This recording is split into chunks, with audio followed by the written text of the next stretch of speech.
राजधानी दिल्ली के मुखर्जी नगर इलाके में घुसा छात्रों ने प्रदर्शन कर सड़क को किया जाम।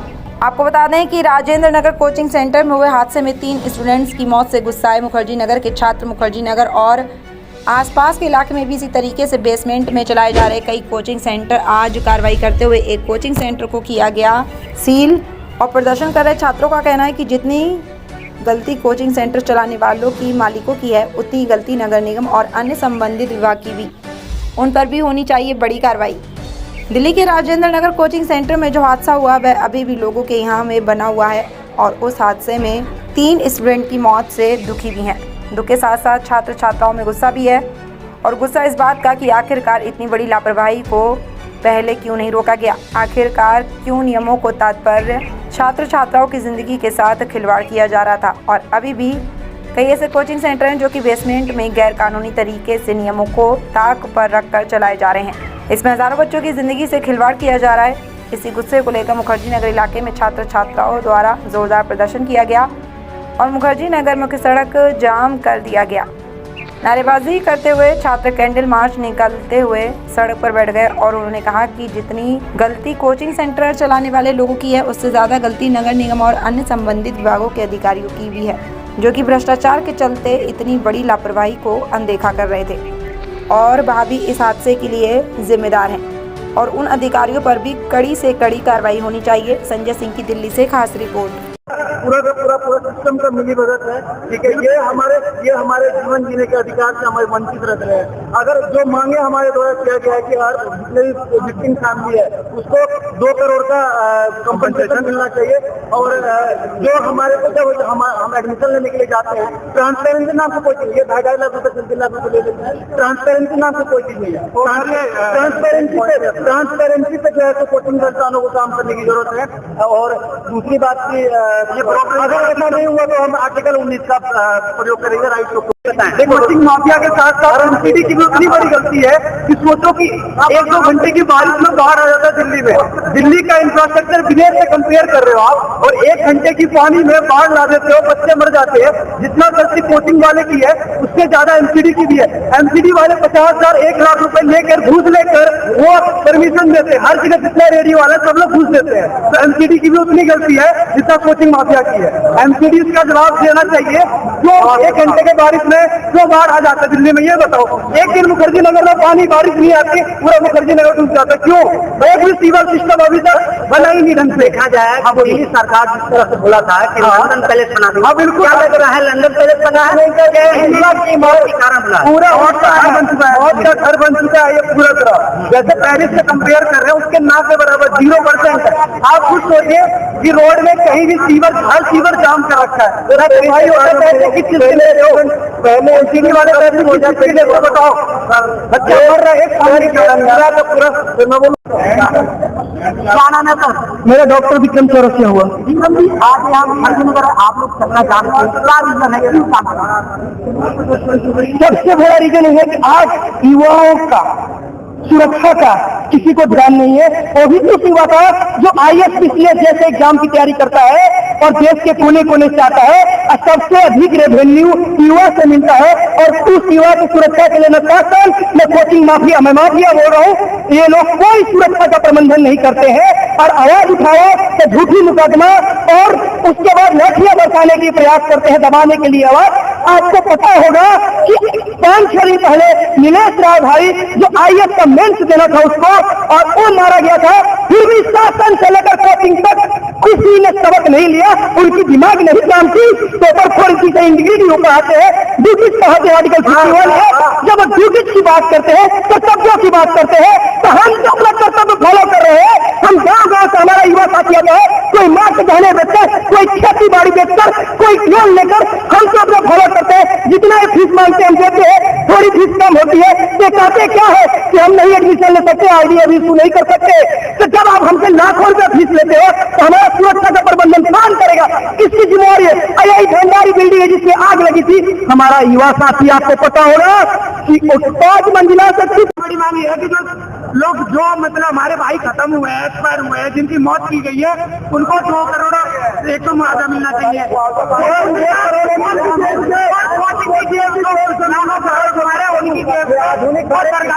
दूसरी बात यह है उनके परिवार को सरकारी नौकरी मिलनी चाहिए, तो कम से कम उनको ये राहत रहेगी कि हमारे बच्चे की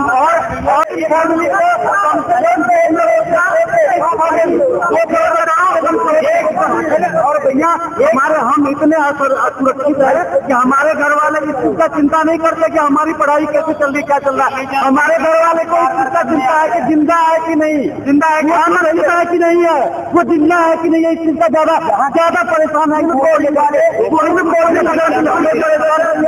एग्जाम बच्चा हमारा क्रैक कर रहा है।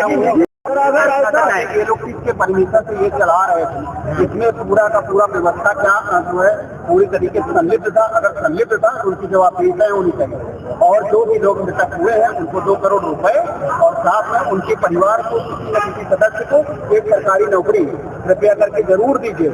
और सरकार से ये अनुरोध है कि उनसे जरूर पूछा जाना चाहिए, उनकी जवाबदेही जरूर तय होनी चाहिए कि जो लोग ये चला रहे थे पूरी मतलब सिंडिकेट, उसमें क्या कितना इन्वॉल्वेशन था कि बेसमेंट में भी आज भी कोचिंग 10-15 तो जहाँ नेहरू बिहार तो बचाव भाषा में चल रही है, किसके परमिशन लोगों को हादसा हुआ था, उसकी बहती होती रेशियो बता रहा था उस हिसाब से। तो उस हिसाब से एमसीडी ने कुछ गाइडलाइन जारी करी, इस हिसाब से कोचिंग चलेगी, इस हिसाब से लाइब्रेरी चलेंगे। वर्तमान में सारी कोचिंग सारी लाइब्रेरी खुल रही है, मैं उनके हिसाब से यकीन मानता हूँ कि सारी कोचिंग सारी लाइब्रेरी ने अपने गाइडलाइन शुरू किया है, सारी गाइडलाइन मारी गई है। अगर ऐसा हुआ है तो फिर ये हादसा कैसे हो गया, मुझे पहली चीज ये बताइए। दूसरी चीज ये कि एमसीडी भारत में अगर देखा जाए तो भारत मुखर्जी नगर करोड़ बार एक IAS के लिए एक हब बन चुका है, एक IAS के लिए हब बन चुका है। क्या हम ब्यूरोक्रेट जो खुद एक जिले में डाल के सारी व्यवस्था को लॉकडाउन करने का बिगाड़ देते हैं, हम बात करते हैं अगर हम बन जाएंगे तो सही करेंगे। तो सरकार या फिर हमारी कोचिंग संस्थाएं वो हमको अंग्रेजी पर आती है, इसका मतलब यही है। सर इसकी जिम्मेवारी किसकी बनती है ये बताइए। लेकिन मेरी बात सुनिए, मुझे ये बताइए कि अगर पहली जो घटना हुई है फिलहाल एमसीडी जो होती है, उसके बाद दोबारा ये घटना हुई है, जब एमसीडी ने अपनी गाइडलाइन चालू कर दी है और वो फुलफिल नहीं कर पाई है कोचिंग, तो दोबारा लाइब्रेरी कैसे खोलो, इंडियन निकालो, मुझे बताइए ठीक दोबारा कैसे खोल गई। अगर अगर पूरी गाइडलाइन कर चुकी होती, एमसीडी का सारे रूल फॉलो हो चुके होते तो ये घटना नहीं होनी चाहिए। उसका मतलब कहीं ना कहीं फॉल है, तो उसको करिए, क्योंकि आज हमारे दोस्तों का है, कल हमसे भी आए।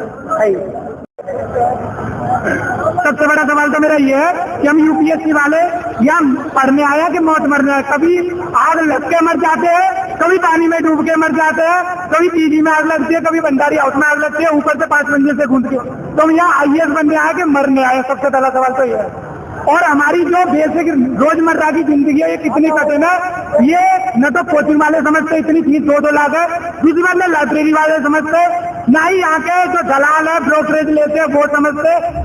मेरे रूम पे लाइट का इतना बड़ा ब्लंडर है कि सर से लाइट लगती है, करंट मार जाता है, किसी दिन शॉर्ट सर्किट हो जाएगा, फिर कौन जिम्मेदार होगा उसका। देखा जब आप लोग लाइब्रेरी में आते हैं, कोचिंग में आते हैं, तो लाखों रुपया आप लोग देते हैं, क्या सुविधा की बात नहीं कर पाते? सुविधा वैसे सुविधा है कि मतलब एसी वेसी की, लेकिन अगर जान की जोखिम चले उसकी सुविधा नहीं है। न तो फायर सेफ्टी का कोई इश्यू है, बेसमेंट में लाइब्रेरी चल रही है, अगर लाइब्रेरी एग्जिट के 2 द्वार नहीं है, एक में आग लग गई तो हम दूसरे बाहर कैसे जाएंगे। ऐसे ही सी में हुआ था कि अगर कोई स्विमिंग वाला भी होता राजेंद्र नगर में तो वो ऑक्सीजन कहाँ से लेगा, इतना पानी था, तो कैसे वो बच पाता। सबसे बड़ा सवाल सरकार से क्या मांगे? सरकार से ये मांगे सबसे पहले तो फायर सेफ्टी, और जो NOC मिलती है बिना NOC के भी ये लोग चला देते हैं लाइब्रेरी वगैरह। और सबसे बड़ी बात यहाँ पे सुविधा जो एमसीडी की जो जवाबदेही है वो तय क्यों नहीं होती है, राज्य सरकार की जवाबदेही तय क्यों नहीं होती है, और जो मेयर है उसकी जवाबदेही तय क्यों नहीं होती है, और वीके सक्सेना जो हर चीज में टांग अड़ाता है अब इसकी जिम्मेदारी क्यों नहीं लेता। तो संयुक्त मर्डर है ये, तो इस सब की जिम्मेदारी सबको लो, सिर्फ एक दूसरे पे टालने से कुछ नहीं होगा। और यहाँ पे सुधार नहीं हो रहा, 1 साल 8 महीने हुआ है लगातार वही हो रहा है। इसमें बिल्डिंग में आग लगी थी और फिर भी चल रही है, 15 दिन बाद चल रही है, तो इसका क्या मतलब है? दिल्ली सरकार से क्या मांग है? दिल्ली सरकार से 2 मांग है मुख्य रूप से। केवल समस्या हमारे ये आग लगने और पानी तक सीमित नहीं, यहाँ तक कि पीजी ऑनर भी बच्चों को मौलिक करते हैं बड़ी गलत तरीके से, इतना गंदा फूड देते हैं क्या कर रहा है। कभी जांच करें यहाँ से खाना कैसे बनाया जाता है। इतना गंदा तरीके से खाना बनाया जाता है, हर बच्चा फूड पॉइजनिंग से जूझ रहा है। हमें बताइए इसकी जांच कौन करेगा? पीजी ऑनर और जो मकान मालिक है उसका और जो ये कोचिंग माफिया, तीनों के खिलाफ होना चाहिए। नेहरू बिहार में एक प्रॉपर्टी वाले ने एक बंदे को मारा, उसको खून से लथपथ था, वो सिर्फ इस बात पर वो अपनी सिक्योरिटी लेने गया था। तो मतलब एक दलाल आदमी एक यूपीएससी वाले को मार रहा है, क्यों? क्योंकि उसको सह मिली हुई इन लोगों से, क्योंकि वहाँ की जीडीपी सिर्फ इसी से चलती है और वो हम हाथ उठा सकते हैं सिर्फ इस वजह से वो दलालों और माइयत वाले हैं। उन दलालों को सर्कल रेट के हिसाब से डाई काट करना चाहिए, उनका बाईपास करना चाहिए सरकार को। ये दलालगिरी कम होनी चाहिए, सबसे पहली चीज है। बेसिक पानी की जरूरत, इलेक्ट्रिसिटी की जरूरत हमारी है। वो सबसे बड़ी गंदगी, इतनी गंदगी है नेहरू बिहार में, ये फैक्ट्री आ जाते हैं, इतनी गंदगी में लोग सर्वाइव करेंगे कि वो पढ़ाई करेंगे? ये बताइए। तीन भाई मरे और वो कोई ऐसा भाई नहीं था। एक भाई तो पीएचडी कर रहा था जेएनयू से, सिर्फ एक दिन ट्रायल लेने आया था वो लाइब्रेरी का, उसी दिन उसकी मौत हो जाती है, 2 बहनों की मौत हो जाती है। तो हम ये इतने बढ़िया बढ़िया टैलेंट सिर्फ मरने आए क्या? ये बताइए सबसे पहले, या मरने आया कि आईएएस बनने आया, पीसीएस बनने आया? ये बताइए। और ये जवाब मिलना चाहिए। मेरा डॉक्टर भी प्रेम नाम हुआ खुद।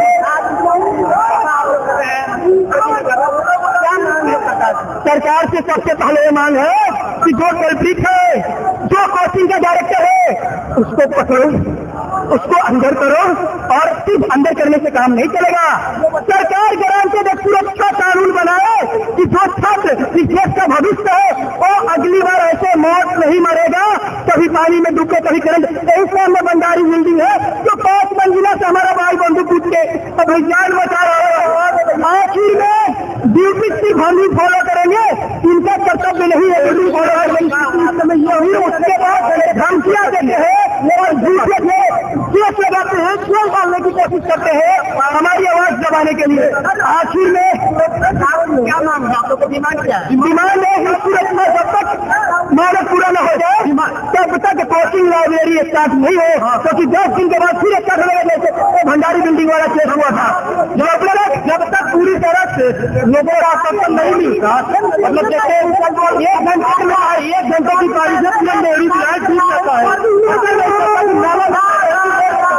पता नहीं चलता कि नाला में चल रहे रोड में चल रहे हैं। और यहाँ पर रूम रेंट जो है हर साल ऐसे बढ़ाते हैं जैसे लगता है कि पैसा फ्री में आ रहा है। ये नहीं रहता है, सही समझ लिमिट नहीं रहता है। यहाँ पे कोचिंग वाले कम दवा से पैसा लेते हैं, रूम वाले भी दवा से पैसा लेते हैं, कोई लिमिट नहीं रहता है सर, कोई लिमिट नहीं रहता है। इशू है। हाँ, हम ये जानना चाहते हैं कि ये जो हमारे भाई आईएएस की तैयारी कर रहे थे, ये जो मारे गए इसका जिम्मेवार कौन है कि ये मर्डर हुआ है? और इस मर्डर का सारा जिम्मेवार कोचिंग माफिया और शासन दोनों है, क्योंकि हम रेवेन्यू देते हैं। आर्टिकल 51 की बात होती है ड्यूटीज की, हम तो अपना ड्यूटीज निभाते हैं, माँ बाप के जाने और जमीन और लोन लेकर आते हैं पढ़ने के लिए, लेकिन ये अपनी जिम्मेवारी से भागते हैं। कहाँ है विकास कीर्ति, कहाँ है खान सर और कहाँ है गुरु बनते हैं अपने आप को ओझा जी? एक भी टीचर आके हमारे साथ साथ दिया होता तो हम लोग उनके लिए खून के कतरे बना देते, लेकिन एक ही टीचर नहीं आया, किसी की कतर छोड़ पड़ा जाए। देखिए मानदंड क्या है, बता रहे सुरक्षा जब तक हम छात्रों का क्या राजनीति है जनता निगम से पता नहीं हुआ है, उसकी पुनरावृत्ति यहाँ पर नहीं हो सकती। उससे भी ज्यादा दयनीय स्थिति यहाँ पर है। चाहे रूम का देखिए, चाहे लाइब्रेरी का देखिए, मैं खाते दिखा रहा रूम देखिए। किसी को कई बार बातों मेरे को धमकियां दी जाती है मारने के लिए, आवाज उठाता भी 2 पुलिस ये बोल रहे हैं कि यही है। अरे हमने कौन गलत किया है? हमने देश के युवाओं को, किसी भी राष्ट्र में युवाओं की प्रमुख भूमिका होती है, कुछ युवा के लिए मैंने आवाज उठाई, जो युवा मास्क के मुंह मर गया, कोई अमित शाह का बेटा रोगा, जिसके लिए मैं हमारी अडानी का भाड़ा बनवाने के लिए, लेकिन प्रोग्रेस के चक्कर में ये नहीं बन पा रहा। सबसे बड़ी दिक्कत ये है कि जो लाइब्रेरी है ये बेसमेंट की गलती, जैसे दृष्टि जो संस्थान है इसका लाइब्रेरी है, दोनों साइड नाले के जो कॉर्नर है वहाँ पर लाइब्रेरी बनी हुई है, वर्तमान मॉल है जिसका नाम। और वहाँ पर 3000 लोग, इससे ज्यादा लोग पढ़ाई करते हैं। अगर किसी दिन वो जो बाउंड्री बनाई है नाले की अगर वो टूट गई, 3000 लोग ये कौन जिम्मेदार होगा? और वहाँ भी सर ये जो लाइब्रेरी वगैरह इनकी जो फीस जो बढ़ा देते हैं, ये सबसे बड़ी इसकी लिमिट है वो इसलिए है कि रूम के रेंट पे, जैसे रूम का रेंट बढ़ाते हैं महीने में 2 महीने में रूम का रेंट पे नहीं किया तो रूम का रेंट पे नहीं किया तो बच्चे से रूम खाली करने के बोल देते हैं। मेरी बात सुनिए, सरकार से आपकी क्या मांग है? सरकार से मांग ये है कि जो पूरी सरकार को ऑर्गेनाइज तरीके से रेगुलेट किया जाए, इसमें सरकार नियंत्रण लाया जाए। क्योंकि सर एक साल पहले रूम का रेंट सपोज 10,000 रुपये होता है, अगले साल उसका 18,000 हो जाता है। प्रॉपर्टी डीलर यहाँ पर जो ब्रोकरेज के लिए सारी चीजें करते हैं। सबसे पहले ये है सर इतनी चर्चा है, कभी भी मतलब कोई। क्या नाम है आपका? मोनू कुमार। मोनू जी, क्या मांग है आप लोगों? मेरी मांग ये है, ठीक है, कि जो भी कल्पित है, ठीक है, उसके खिलाफ सख्त से सख्त कार्रवाई हो, इमीडिएट एक्शन हो, ठीक है। जो भी दोषी है गवर्नमेंट इमीडिएट एक्शन ले, और जो विक्टिम फैमिली है उसको कम से कम 1 करोड़ का कंपनसेशन मिले। कम से कम 1 करोड़ का कंपनसेशन मिले। और ट्रांसपेरेंसी नाम की जब हम एडमिशन लेने के लिए जाते हैं 2.5-3 लाख रुपए ये फीस लेते हैं। ट्रांसपेरेंसी नाम की कोई चीज नहीं है, ट्रांसपेरेंसी होनी चाहिए। नहीं मिला तो हम आर्टिकल 19 का हमको इस्तेमाल करना पड़ेगा, राइट टू प्रोटेक्ट लोगों। क्या नाम है आपका? मेरा नाम अनिल शर्मा। हम लोग लेकर हमला चल रहा है राजेंद्र नगर को लेकर, आप लोग गूगल से जान सकते हैं। तो क्या मांग है आपको? मांग हमारी यही है कि जो कोचिंग माफिया जो कोचिंगें चला रहे हैं बेसमेंट के अंदर, ये मतलब कोई सिर्फ इंस्टीट्यूट का मर्डर है, ये कोई त्रासदी नहीं है। तो हमारे दोस्त की जान गई है 3 रोज। हमारी मांग ये हमारी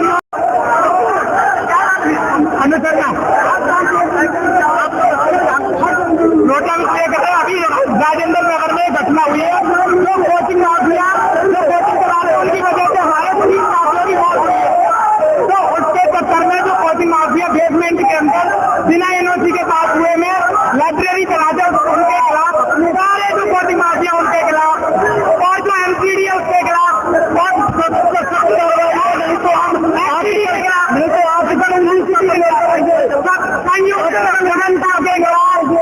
जहाँ पर चलाए जा रहे हैं उस सबके खिलाफ हमारा प्रदर्शन है। क्या नाम है? गोलू। बोलू, क्या हुआ था आपके साथ? मैं यहाँ पे सो रहा था और इधर से 4 बंदों ने पत्थर मारे थे, 5 जने थे। उन्होंने पत्थर मारा, पत्थर मेरे लगा, फिर जहाँ से भी 4 लड़के थे और उन्होंने मेरी गर्दन पकड़ी, मारना चालू कर दिया। अच्छा, क्यों, क्या कारण था? उन्होंने पत्थर मारे थे, वे किसी और के पैसे उसे छीन रहे होंगे। वे बाहर आया था निकल के, वे इधर खड़ा था साइड में, और पत्थर उन्होंने मेरे मार दिया। अच्छा, उसके बाद क्या हुआ? उसके बाद जब मारा पीटी हुई, उसके बाद मैं उन्हें थाने में ले गया, चौकी में।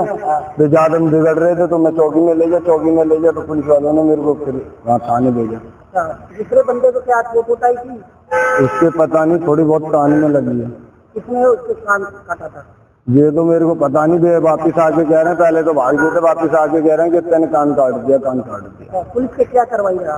पुलिस की कार्रवाई यही रही कि थाने चौकी तक हमारे को ले गए थे थाने में। तो पुलिस को आपने सूचना दिया था? मैं नहीं दिया था पुलिस को। तो पुलिस उसके बाद आपने पूछताछ में क्या बताया? मेरे से कोई पूछताछ ही नहीं करी, खाली उसी लौंडे की सुन रहे थे कि उसका कानून काटा। अच्छा, बाकी कौन लड़के थे? 4-5? वे लालबाग के थे, 5 लड़के थे। तो पुलिस उनसे कोई कार्रवाई नहीं किया? कुछ नहीं किया। आप पे क्या कार्रवाई कर रहे हैं पुलिस? मेरे पे तो अब ये अभी मेरा इधर, और ये आप क्या करते हैं? मैं बैटरी रिक्शा चलाता हूँ। बैटरी रिक्शा चलाते हैं? आप बैटरी रिक्शा पे क्या आपके साथ में चोरी कर रहे थे क्या? वे हाँ, इधर पे उसी चक्कर में थे, चोरी करने के चक्कर में। तो आपने पुलिस को सूचना दी, पुलिस ने क्या उस लोगों को पकड़ा या नहीं पकड़ा? नहीं पकड़ा जी। वे एक मेरे साथ थाने गया था, बाकी वे फुल 4 गाड़ियों से वापिस हो गए थे, भाग गए थे। तो आप पुलिस आपको क्या कर रही है? अब पुलिस यही कह रही है मेरे, क्या कर रही है पुलिस? ये व्यवस्था अच्छी करो। अगर बारिश होती है तो आते हुए हैं, कम से कम इनका सुधार तो करो। अभी कोई कभी टीचर सामने नहीं आ रहा कि हमारे बच्चों का सपोर्ट करे, अपने बच्चों का सपोर्ट करे। कोई आया अभी तक सामने? एक टीचर सामने नहीं आया टेस्टी का। इतनी बड़ी संस्थान है, विकास किसी किसी से भी इंस्पायर करता है, अपना बिजनेस बढ़ा रहा है, बिजनेस मैन आज बच्चों से लाखों रुपया लिया जाता है। 2.5 लाख रुपया फीस लेके आते हैं बच्चे, 2.5 लाख रुपया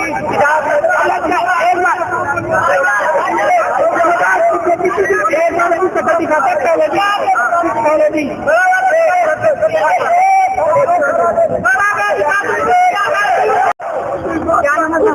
मेरा नाम आशीष शर्मा है। परिस्थिति तो यही कि जो बच्चों को जिनके कभी डेथ हुई उसकी कंपनसेशन कम से कम 20-20 लाख रुपए बच्चों के पेरेंट्स को मिले। और दूसरा की जो मेंटेनेंस है शिक्षक संस्था की कहीं ना कहीं जो कमजोरियां रही है उनको दूर किया जाए।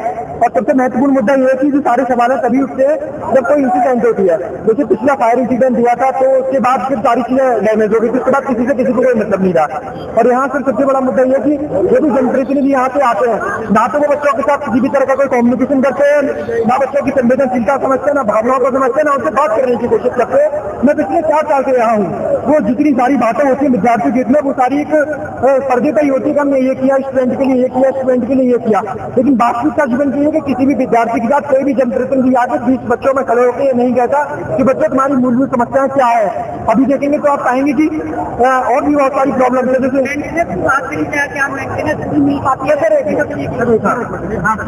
सर मैं ये कह रहा हूँ सर, हम जो भी सारे स्टूडेंट्स हैं जब सेटअप होते हैं तो यहाँ से लेकर वहाँ तक ब्रोकर ये कहते हैं कि हम 20,000 रुपए का आपको फ्लैट मिल रहा है, 20,000 की सिक्योरिटी, 10,000 ब्रोकर लेगा। मैं पूछना चाहता हूँ सारे ब्रोकर से क्या सिक्योरिटी किस बात की लेते हैं? वो करंट इंसिडेंट हो गया, आप गेट तक नहीं सके हो भाई, यहाँ से वहाँ तक सर कम से कम अभी भी आप जाकर देख लीजिए कम से कम 200+ तार अभी नेहरू बिहार में, वहाँ पूरा पानी भर जाता है। हमारे घर की मोटर खराब होती, किसी स्टूडेंट की मकान मालिक को फोन करते कोई दिक्कत नहीं होता, बच्चे फीवर में होते पानी भरने से कोई दिक्कत नहीं है। नहीं सर सर भैया sir please sir sir sir please sir please मेरी बात सुनिए सर प्लीज। क्या नाम है सर? सर मेरा नाम अभिषेक शर्मा है। अभिषेक जी आप लोग का मांग क्या है? मेन मांग यह है कि सबसे पहले तो सर कोचिंग सेंटर वाले जो कि लापरवाही करते हैं सर, यहाँ से लेकर आप अटक जाएंगे। जो भी रिसेप्शन वाले होते हैं बच्चों को बेवकूफ बनाते हैं कि वो 1.5 साल मार्केट बन जाएंगे। मैं कह रहा हूँ यहाँ ऑनलाइन कह रहा हूँ कि एक भी टीचर 1.5 साल में परीक्षा पास कर दे, मैं तो उनसे किसी की कर बताता हूँ। नंबर 1 कोई भी टीचर 1.5 साल में परीक्षा पास कर दे, फीस लेते उसने कहा जाता कि 1.5 साल परीक्षा पास कर देंगे। नंबर 2 जब बच्चा रहता है सर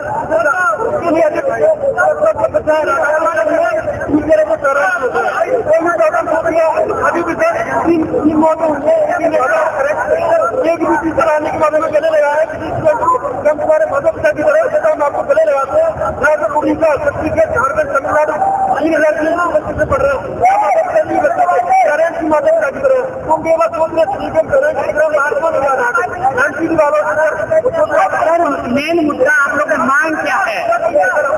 हाँ सर मांग क्या है? मांग क्या है हमारी आपने जो रोकने का सबसे बड़ा समस्या कि 90% जो बच्चों की सिक्योरिटी वापस नहीं करते तो ऑर्डर है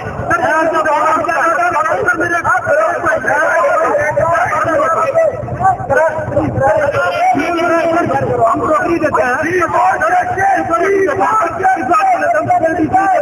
कि हमें कोई दिक्कत होगी तो मकान मालिकों जो भी कोई भी देखना तैयार नहीं है। अभी शहर इलाके से बाहर पानी होता था, इससे जिम्मेदार कौन है? तीसरी चीज सर अभी चुनाव हुआ था सर, एमसीडी के चुनाव